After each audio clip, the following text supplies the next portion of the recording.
Hi, my name is Ryan Peel, and this is my story with a point. My mom was crying, my father was in shambles.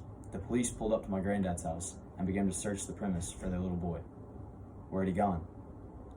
He'd been gone for hours, or at least long enough to necessitate my parents calling the police for help in searching their lost boy. Had he drowned in the lake behind the house? Had he been kidnapped? Nobody knew. Well, fortunately, neither of those were the case. Earlier that day, we had been getting off the boat, my family, the Coods, some family friends, who had a little younger son.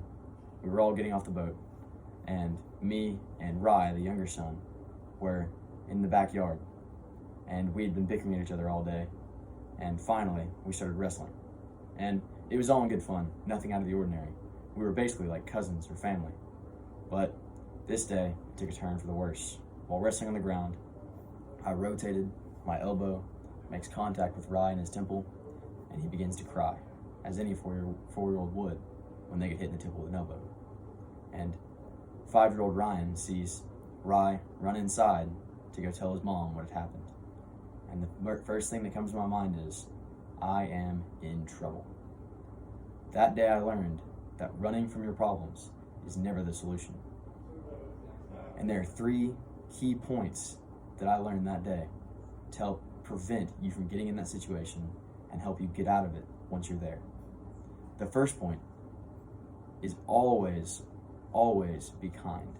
That day, had I shown Rye grace and had I been kind, and had I not been aggressive and wrestled with him, this whole instance would have never occurred. This whole embarrassment and waste of a day would have never even happened. Because if I had shown Rye the kindness, the tolerance, and the patience that he deserved and that I needed to show, then I could have prevented hitting him in the forehead in the first place. And then I would have never run and gone and hidden under the car. But that is where the second problem lies. The fact that I ran and hid under the car. At the age of 5, I had not yet learned the value of accountability. And that really showed. Instead of going and facing up for my actions, I ran and hid. And that is never the right choice. When you run and hide from your problems, all you do is cause great strife for others. My mother and father were devastated for most of the day. The Coods were crying. The police wasted a whole day searching for a boy that wasn't even lost, just scared and hiding under a car. And then finally, had I been honest? You see, accountability is nothing if you don't also include honesty. And that day, I did not make the decision to be honest. I tried to lie and cheat and hide until the whole thing blew over. But little did I know, it wasn't going to blow over until I was found. If I had known that I could have prevented this whole thing by being honest, kind, and accountable, I would have.